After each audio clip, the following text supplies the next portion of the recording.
Well, welcome to Viewpoint. My name is Diane Doddridge, and today I'll be your host. Well, it's a great pleasure that we present to you today the new president of Columbia College, Dr. Angela Fairchilds. We're going to be asking Dr. Fairchilds some questions about the innovations that have occurred here. And by the way, we're sitting in one of those innovations, her lovely new office. But there are other things going on and have been going on even before you came. So as we learn a little bit about her background, also the things that she brings to this position will be part of our conversation. So, Dr. Fairchilds, I'm going to ask you some questions. I may make comments. They'll be positive, I can assure you. So the first thing is, could you speak to us a little bit about your background and what you bring to this new office? Yes. First of all, thank you so much for inviting me to be on Viewpoint. I appreciate being invited. Believe it or not, it's hard for me to believe that I'm in my 35th year in higher education. And it's been a long and very proud career. I started out as an assistant program coordinator with Golden Gate University at Edwards Air Force Base in the education center there, because my husband was in the military and that's where we were assigned. And spent 13 years at Golden Gate working my way up through the ranks and became the director of 2 educational sites, one at Edwards Air Force Base and one at George Air Force Base. Edwards is in Mojave. It is in the Mojave Desert, right out in the Mojave Desert. And George? Is about 50 miles away, just outside of Victorville. Victorville, yes. Right. And then we also used to serve the Army base out at Fort Irwin, which truly is in the middle of the desert. Again, serving military students and their families. So Golden Gate is a private education, a private institution, and that's where I began my own educational trek, my own personal pursuit of higher education. I started out at Saracoso Community College and enrolled in Golden Gate the next semester. So that journey began in 1980. And I truly found my niche in higher education. Over the years, I'd been sort of enticed by others to try something new, particularly once I got my bachelor's degree in management, should consider going into the business world. And then when I got my MBA in information systems, again, try to think of something more in the business end of technology. But my passion was always working with the faculty and the students. And so that was my path. And you have to go with your passion and what you feel that you're good at. And so I became a single parent. I was a single parent for 10 years, and in looking for the next steps of the career, because at that point in time is when the military bases started closing. And so and as part of that closure, of course, Edwards didn't close, but George Air Force Base did. That was in the 50s? Oh, no, not that old. Not that old. No, that was in the... I'm trying to remember which president. That was in the late... They started the late 80s making that decision, the closure started in the early 90s. I remember there are many billions of dollars that they cut out. I couldn't remember what the administration was at that point. It's the early 90s. And so as part of that, Golden Gate had locations all across the United States at military sites. And when the base downsizing happened, the university decided that they would bring things closer into San Francisco. You can tell by the name that's where the main campus is. And so George Air Force Base location closed down, and they decided to close the Edwards site as well, even though the base stayed open, bringing things closer in to the northern part of the state. I was offered to be relocated up to the Bay Area, and I decided not to, because at that point in time I'd met my future husband, and he's a retired fighter pilot, and had retired at that point in time and was training pilots, and his company was at George Air Force Base, and they were relocated to Alamogordo in New Mexico. And so as part of that transition, he asked me to marry him and go with him to New Mexico. So I took a job at New Mexico State University, working with a support program for non-traditional students underserved, low-income students and underprepared students. I was very proud of the 3 years that I spent at New Mexico State. Again, doing my passion, and that's helping students become educated. I also taught a little bit at NMSU, but it wasn't my niche. You know, I really appreciate what goes on in the classroom and the teaching profession, but I felt like I had a lot more to offer on the administrative side, and in the mentoring role for both faculty and for students. So we spent 3 years in New Mexico, and then I decided it was probably best if I got my doctorate, so that my career path then extended out further, and I could be a good role model for the students that I was encouraging to go into, doctoral programs. And was looking for a program, though, to where I could work with community college students, because all of my previous experience, which was 16 years at that point, was focused on non-traditional students. At Golden Gate was working with people that were working full-time and going to school in the evening and weekends, which is how I got my own education. And you're in the right spot now for those skills. I certainly feel so. I certainly feel so. And so I went to the University of Arizona because there were very few programs at that point in time at the doctoral level that actually focused on community college administration. And I knew that that was the population that I could have the most impact on because of my own. Were you still living in New Mexico? No, I decided to resign from my job and then just go to Arizona, to Tucson, and be a full-time student. But it wasn't long before I actually started working. I was the assistant to one of the professors in the College of Education. So again, I worked while I was going to school, and it was very rewarding. That was in 1995. I started my program, and I just finished my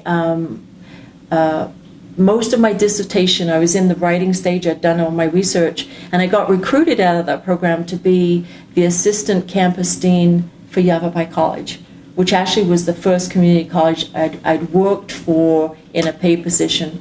I did a 2-year internship at Pima Community College at the downtown campus in student services. This was all in Tucson? This was all in Tucson.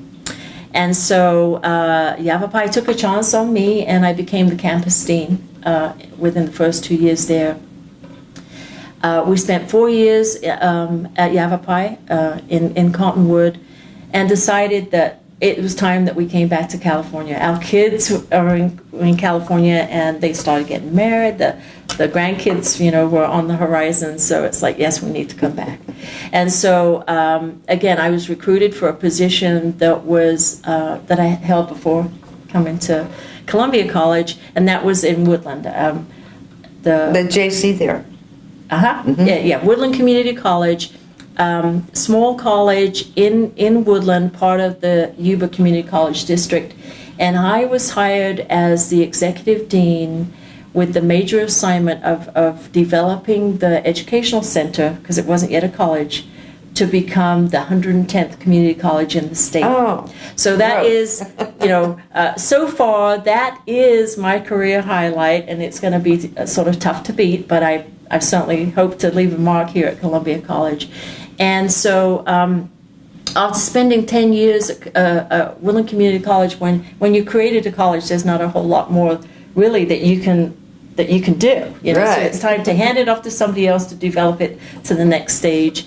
And I was lucky that the presidency of Columbia College came open, and thought, Foothills living yes, would be beautiful. And there's something really special about a small community college that serves a rural area. There's a special heart about it. The way that the faculty and staff work together, the way that there's, in my mind, more focus on the students and the surrounding community and the needs. And that truly is what my passion is, because my dissertation for my doctorate is community college stakeholder in community college decision making. Because I believe that the word community in community college means something. It has some and special it's really, meaning. Right, and it's really important to me that there's that connection. And that's what I found at Columbia College when I was doing my research on the position, and that's what I found in the 18 months that I've been here. Wonderful, wonderful. I can't help but think that you were absolutely correct about the sense of community that this sort of educational institution offers. And the entire region does too.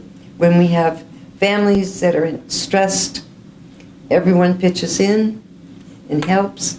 I just see it over and over. I've been here for 35 years. So you're correct. You analyzed that correctly, and we're glad you're here.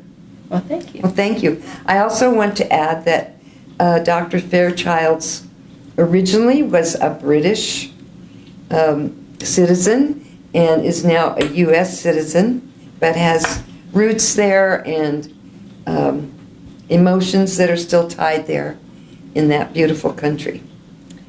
Now, let's go on to some of the things that have happened here. We're sitting in your beautiful office, and I'm amazed at the work that's been done here and the things that have changed. So could you tell us, maybe in a broad way, what you see as the main occurrences here as far as changing the looks of the campus and the efficiency of it? I will.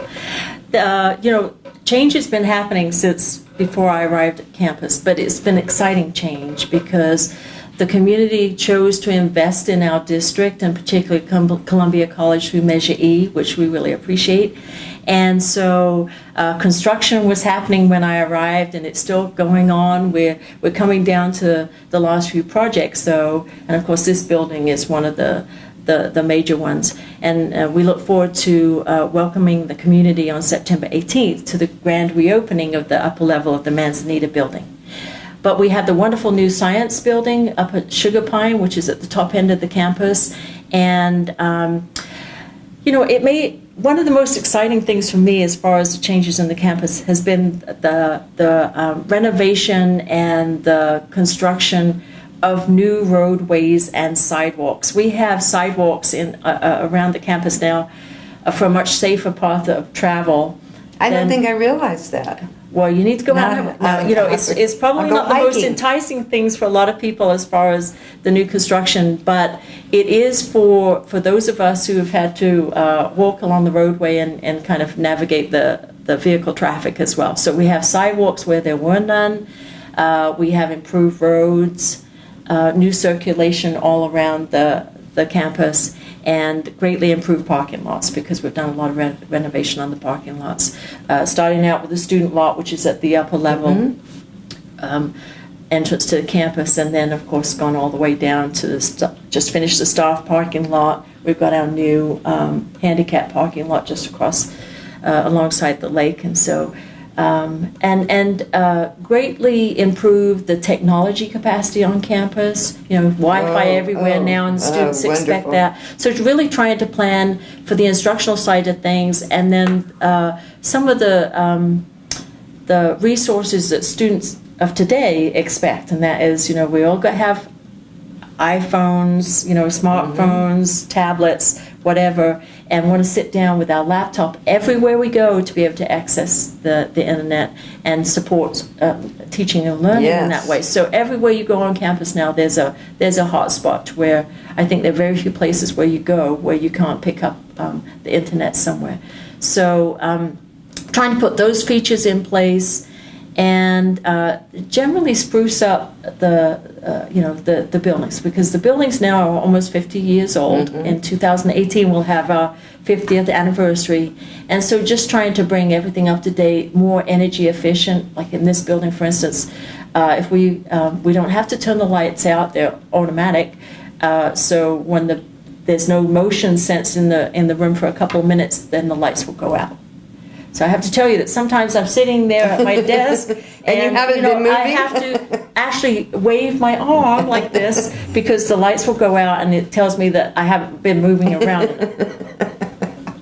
You need one of those bouncy balls. I need something to keep me in motion. So yes. I wanted to mention to you that many people have said that when this campus was first proposed for here at this location and built here, it was a miracle, because today this would not be the place where they would put a community college because of the terrain.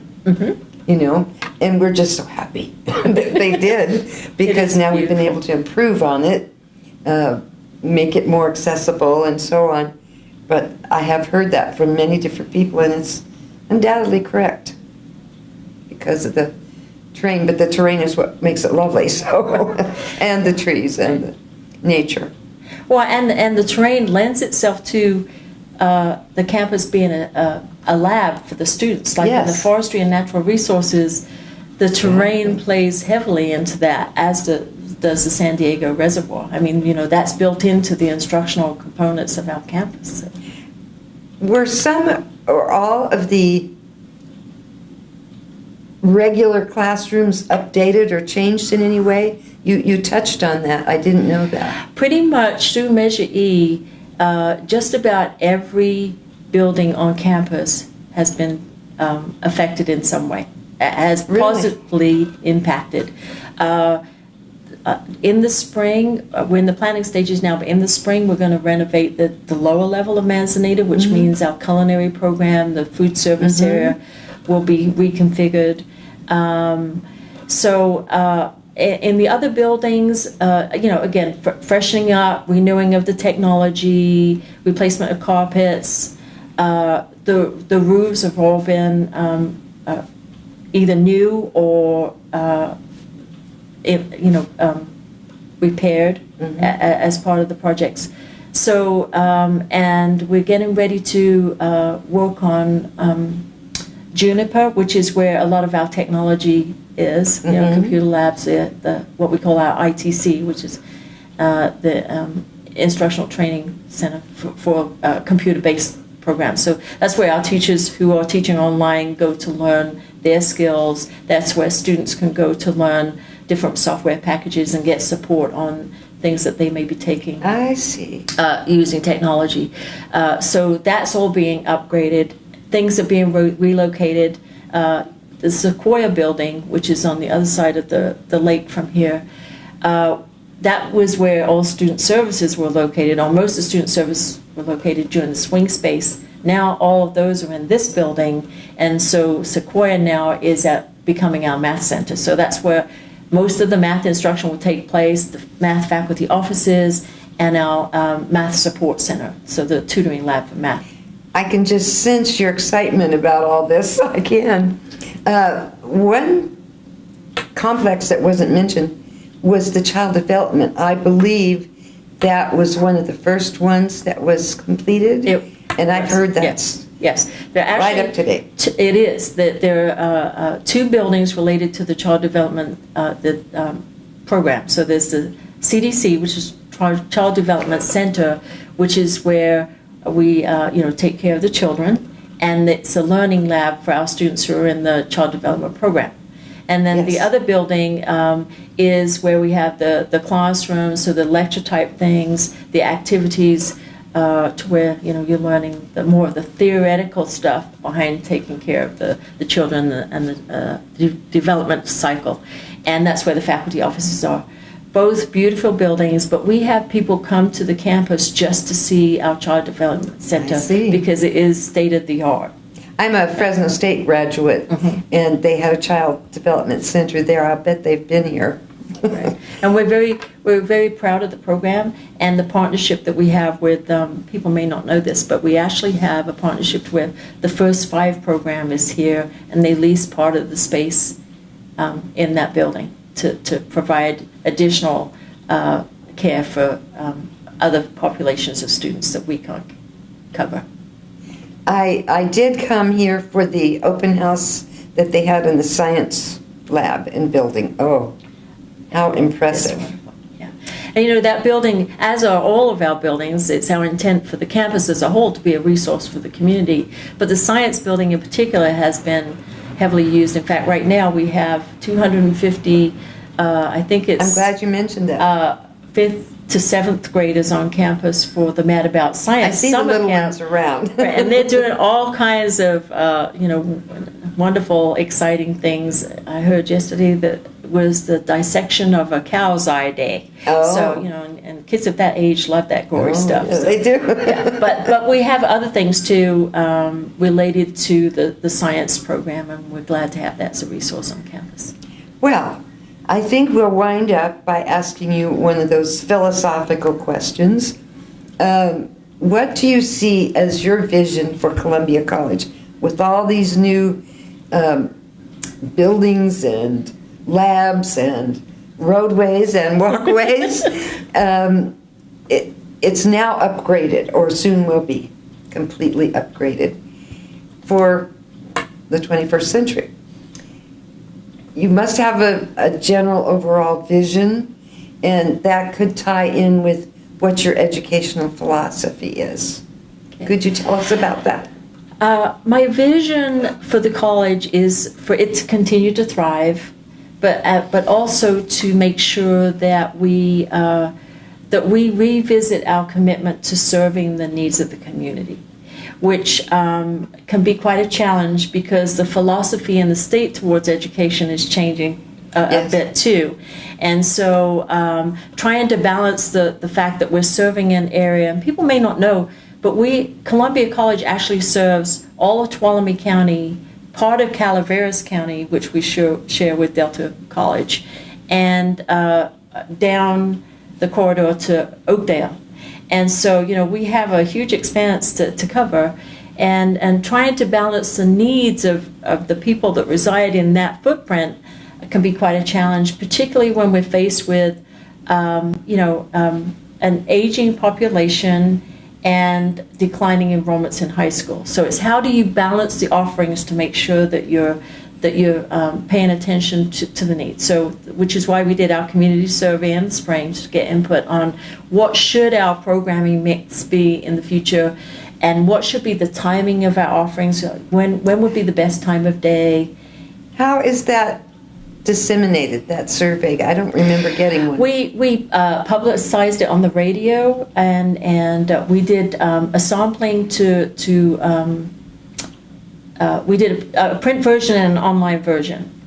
So we did a sampling within the zip codes of our service area by mail, and then we advertised the fact in newspapers and on the radio that we had this online version, and we also promoted it through the Chamber of Commerce and the Tuolumne County Business Council. I don't recall, because I probably would have filled it out. It's not too late. I'm good at surveys. It isn't? Right. Well, good. I'll look into that.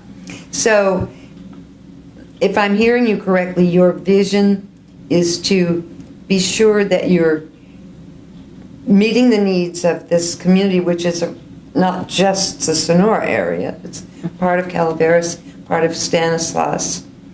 What is the population here now? What is the enrollment?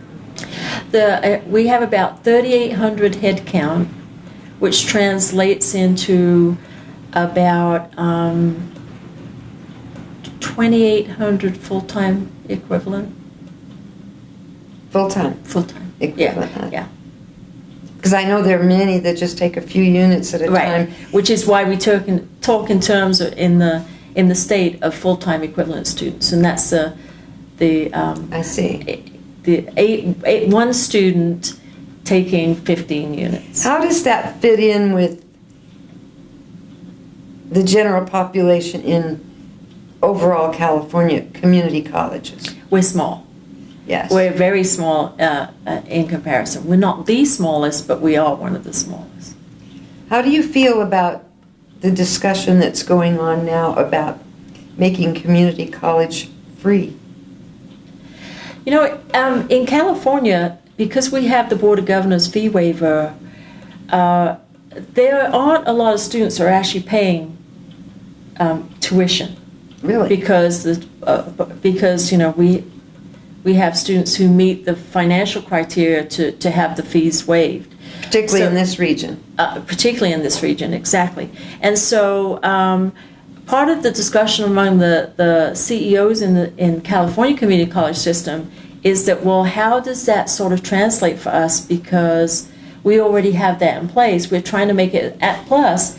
Our fees are low. Our California fees for community colleges are the lowest in the nation. Aren't they $41? What are they? It's 46 now. 46. And so that's the lowest in the nation. That is the Really? lowest in the nation, and so it's like, I remember when they were $9. And somebody yesterday told me, I remember when it was almost free, and there was a max of $50 that you could pay. So so we already are really affordable in comparison with other states, and so we're not sure how it will translate. So the debate still goes on. It does. One more question, very quickly. As a special education teacher, all my career, I have students who have graduated and come here, and they want to know what kind of help they would have. So this is a personal question from me to you. What is available for them as far as support? We have the AAC, which is Academic Achievement Center, which is housed at the upper floor of the Tamarack building, wonderful library. And we also have the Math Lab. So there are two different places where students can go for that kind of help. We also, and so we're getting ready to expand the upper level of Tamarack to include a writing center, so that we can expand support services, because obviously we want to focus on enhancing the success of our students. We want our students to be successful, so any support services that we can put in place. We also have the special programs like EOP&S, Extended Opportunity Programs and Services to provide additional support. We have our Career and Transfer Center to where students can come and get help with finding placement, but also resume writing and those kinds of things. We have CalWorks, which is to help single parents who are on welfare, receiving welfare, and that provides help with childcare and books and things like that. Well, I've told them to come out here. In fact, we have brought some of them in the past, and just to see what services are here and to know that this is available to them. That's very important, because so often they graduate from high school and they think, I'm not going to get the support. You spoke of the community pulling together and helping and supporting one another. And I don't know, and this is a little plug, most teachers do that. I would say 99% really, really care about their student. Anyway, I think we've run out of time here, but what I find is that special education teachers do that even more, probably, and we nurse them and nurture them, and then we don't want them to stop if they have that drive and that ability. So we want them to ease into the community college, and thank you for that information. Thank you for all that information. I'm going to be thinking about this for days to come. I feel that I know our beautiful community college better than I've known it ever, even when I was out here myself, and I'm sure you feel that way too as viewers. Thank you for watching today, and thank you, Dr. Fairchilds. Welcome. I hope you have me back, because there's so much more I could tell you. I know.